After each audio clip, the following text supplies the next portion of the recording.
A paz do Senhor, vamos falar hoje de 2 Samuel 13, 14 e 15. No comecinho desse capítulo, Amnon, que é filho do rei Davi, ele olha para sua meia-irmã, que é Tamar, é a irmã legítima, vamos colocar assim, de Absalão, que é outro filho de Davi. Então eles são irmãos por parte de pai. E ele olha para essa menina e ele a ama, a Bíblia ainda fala dessa forma, ele tem um amor por ela ali e ele não quer, na verdade, casar com ela. Já fica claro isso logo desde o início do versículo, porque fala que ele, sabendo que ela era virgem, ficaria difícil para ele fazer qualquer coisa em relação a ela. E ali ele vai como que adoecendo mesmo, porque ele quer ela, mas ele não toma ali um compromisso com ela, e aí então ele vai emagrecendo, ele vai murchando, né? Ele vai entristecendo. E o seu amigo Joadab, ele pergunta: o que está acontecendo? Você é filho do rei, por que você está assim definhando? O que está acontecendo com você? Me conta. E aí então Amnon conta para ele que ele está desejando Tamar. E este mau amigo, e que fique claro que é um mau amigo, ele dá um conselho a esse Amnon, que é filho do rei. E ele fala: olha, finge que está doente. E aí você leva ela para fazer uma comida no seu quarto, fazer um preparo para você, e ali você pega ela à força. Ou seja, desde o início, está muito claro que ele não queria ter um compromisso com ela. E desde o início também fica claro para esse amigo Joadab, que ele sabia quais eram as intenções do amigo dele, e ele ajuda a esse amigo a fazer o mal a essa moça. E veja que pessoas que nós podemos dizer que temos do nosso lado, se essa pessoa, na hora que nós estamos prestes a fazer algo errado, essa pessoa ela vai e ela nos incentiva a fazer algo que nós sabemos que vai ter consequências para nós ou para outro, ainda que a consequência não seja diretamente para nós, é uma consequência para o outro. Então ele deveria ter dado um melhor conselho para o seu amigo, aquele que ele se dizia amigo, mas não. Joadab, ele fala para ele, para Amnon, exatamente agir com essa astúcia. E aí então Amnon, sabendo ali que ele tem meio que um apoio desse seu amigo, ele faz dessa forma, ele se finge doente, o próprio rei Davi vai vê-lo no seu quarto e ele fala: pede para minha irmã preparar uma comida para mim. Olha que maldade, olha que nível de engano, de enredo ele está ali armando para sua irmã, contra sua irmã. Mas ele usa inclusive da bondade da ação dela e também da bondade do seu pai para agir contra os dois, porque o que ele estava fazendo era contra tudo aquilo ali que seria o certo, uma vez que Davi, ainda que falhasse, ainda que falhou, como nós vimos no capítulo anterior, era um servo do Senhor. Então vai e ele chama ela ali, ela prepara o alimento ali na frente dele, e ali então ele pede para os seus servos levarem todos para fora, e quando ele pede para que ela leve aquela comida ali perto da sua cama, ele a força, ele a puxa, e aí ele deita com ela, ela fala para ele: olha, não me faça esse mal, pode me pedir para o meu pai, para o nosso pai, que ele vai me dar a você. Ou seja, ela não está se recusando a ser a esposa dele, mas ela está pedindo para ele que ele faça a coisa certa. E ele então a toma daquela maneira abrupta ali, ele leva ela para a cama, ele a toma, ele estrupa, né? Não tem outra palavra para falar a respeito disso daqui. E aí quando ele termina o que ele está fazendo ali com ela, ele já se sente aborrecido, nervoso com ela, ele não a quer mais.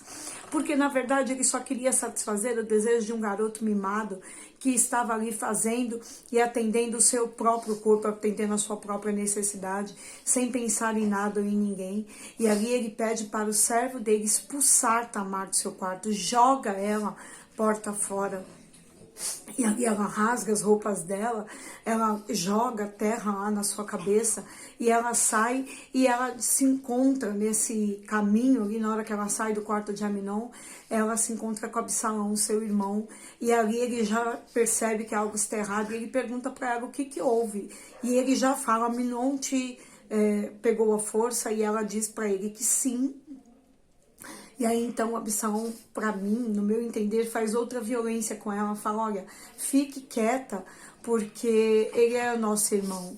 E então Absalão, ele se ira muito contra Aminon, se ira muito contra toda essa situação. Ela, sua irmã, diz que a menina fica 2 anos na casa de Absalão por conta dessa situação.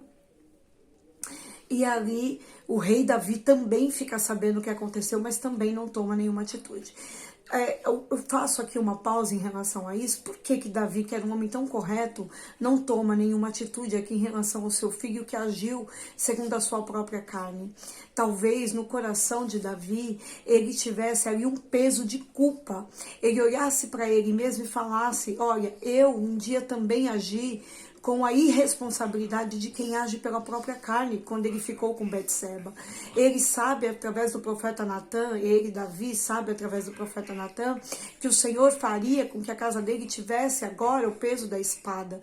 Então, ele olha para aquela situação, que são 2 anos que estão se passando ali, e ele não confronta a Aminon.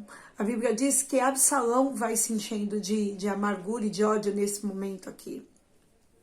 Então um dia Absalão vira para seu pai e fala: olha, gostaria que todos vocês fossem comigo a tosquear as minhas ovelhas, né? E então Davi fala: mas para que irmos nós todos? Se nós formos juntos com você, vai ser um peso, ou seja, seria caro para ele fazer uma festa ali para todos os filhos de Davi, mais o rei Davi. Mas Absalão fala: então deixe pelo menos ir a Aminon. Mas isso já era uma armadilha que Absalão estava fazendo para que ele pudesse se vingar finalmente pela sua irmã contra Aminon. E ele faz dessa forma. Aminon vai com ele, e então ele combina com os seus servos e fala: quando ele estiver bastante embriagado, vocês podem se jogar em cima deles e matá-lo, porque agora eu vou vingar a minha irmã por conta do mal que ele fez a ela. E assim acontece, e Aminon, ele morre ali.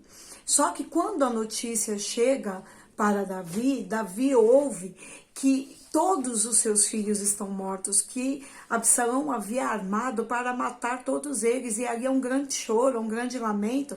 Mas Joadab, que estava lá no início, que deu aquele mau conselho para Aminon, ele vira agora para o rei Davi e ele fala assim: não, rei, na verdade não são todos os teus filhos que irão morrer ou que morreram. Quem vai morrer apenas é Aminon, porque Absalão já está com esse desejo no coração dele desde que aconteceu o que aconteceu com Tamar. Ou seja, Joadab sabia também o intento do coração de Absalão. E talvez, como ele fez com Aminon lá atrás, ele tenha até incentivado aqui Absalão a fazer esta vingança, a armar esta armadilha. Ou seja, este daqui não era amigo nem tampouco de Aminon, e não tampouco agora de Absalão, e nem tampouco do rei Davi, porque ele está armando, ele está agindo como uma cobra sorrateira ali no meio daqueles que deveriam ser da família de Davi como servos do Senhor. Ele ainda fala para Davi, para o rei Davi: não, rei, fica tranquilo. É como se ele tranquilizasse o rei e dissesse: está tudo bem.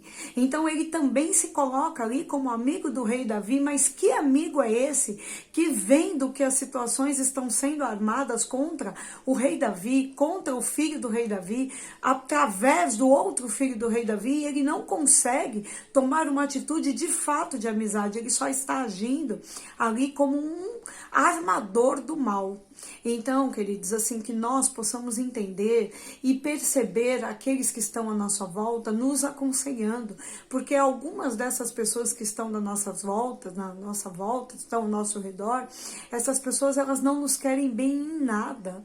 Elas querem armar situações e só ficam de camarote assistindo e rindo, como foi feito aqui através desse homem. Que maldade que ele fez a todo aquele povo que estava ali. E aquele que ele se dizia amigo, através da vida dele, é que foi assassinado pelo próprio irmão. Olha tamanho horror que ele espalhou ali, com esse tipo de palavrinha, com esse tipo de armações que ele foi fazendo.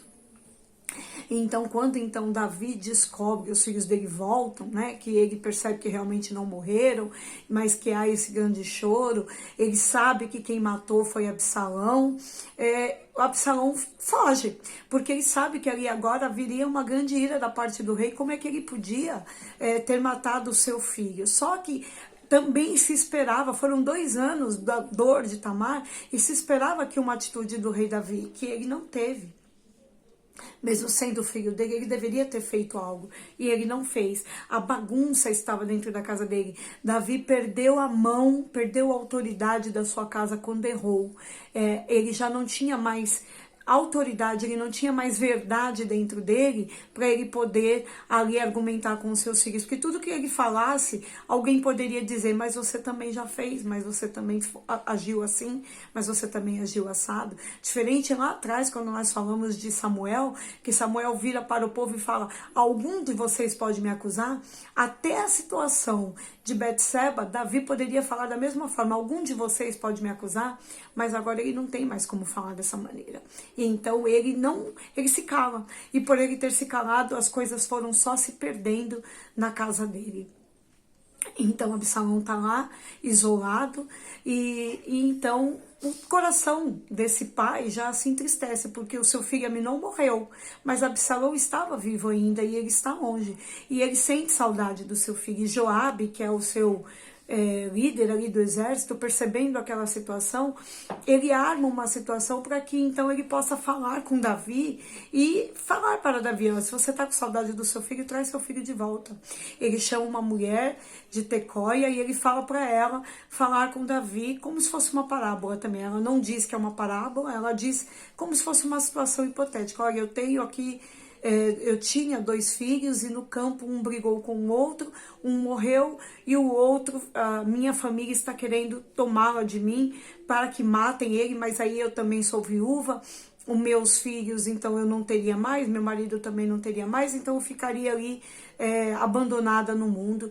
E então Davi fala para ela, não, então se é isso, peça para sua família que caso eles queiram questionar você a respeito desse filho que está abandonado agora, porque matou o irmão, que venham falar comigo, eles não vão falar nada contigo. E agora ela, então, fala, mas é exatamente o que você está fazendo com o seu filho. Um dos seus filhos já morreu, não há o que ser feito, mas o outro você abandonou. Então, ele entende que aquilo ali foi uma astúcia também de Joabe, para que ele entendesse que ele estava abandonando o seu outro filho. E então, Davi fala, olha, com Joabe, eu sei que você que fez isso, e Joabe fala para ele também, que bom que agora o Senhor me ouviu, está entendendo as minhas palavras. E aí então Davi, através da vida de Joabe, manda que volte para Jerusalém Absalão. Só que ele volta para Jerusalém, mas ele não vai para a presença do rei, não vai para a presença de Davi. É como se Davi permitisse ele estar ali, mas não permite que ele chegue até ele. E então Absalão continua ali no meio de Jerusalém, mas ele fala assim, olha, fica mais 2 anos ali em Jerusalém, e ele fala, o que me adianta estar aqui se eu não posso ver meu pai? O que adianta estar aqui se eu não tenho acesso a ele, se eu não falo com o rei? E aí ele pede para Joabe para que possa falar com o rei. Joabe prefere não se meter, mas ele chama Joabe 2 vezes, na 3ª vez ele põe fogo. Olha Absalão como é, ele põe fogo na terra de Joabe para chamar a atenção dele. E aí então sim, Joabe vai lá e fala com o rei, e aí então o Senhor, o rei, né, manda vir a Absalão, que já chega diante do rei se prostrando, né, e então o rei o beija, e ali poderia ser uma situação que a gente fala, então agora ficou tudo bem, mas não, o coração de Absalão está amargurado, ele não perdoou seu irmão, mesmo matando ele, não perdoou o seu pai por não ter agido, ele está vindo para Jerusalém, mas ele ir para perto do pai, mas não com a intenção de falar assim, eu quero estar perto do meu pai, porque eu quero andar junto com meu pai, porque eu quero abençoar meu pai. Na verdade, era tudo um plano. Absalão, ele age conforme ali a sua mente, pensando em cada detalhe de uma possível vingança ali. E então, quando ele volta, então passa a se fazer parte ali de Jerusalém, o que ele faz? Ele vira para o pai dele, quando o pai dele já está falando com ele, fala, eu quero agora ir lá em Hebrom, que é onde aconteceu de ter sido ungido o rei Davi. Então, lá como rei de toda Israel, ele fala, eu quero ir lá em Hebrom, porque eu fiz um voto quando eu estava longe de Jerusalém, que se eu um dia voltasse para cá, eu iria até lá fazer um sacrifício. E claro, que o pai, então, entendendo que o filho fez um juramento, fez um sacrifício, fez um voto com Deus para estar novamente diante dele, ele permite, fala, não, vá até lá, faça ali, cumpra lá o seu voto.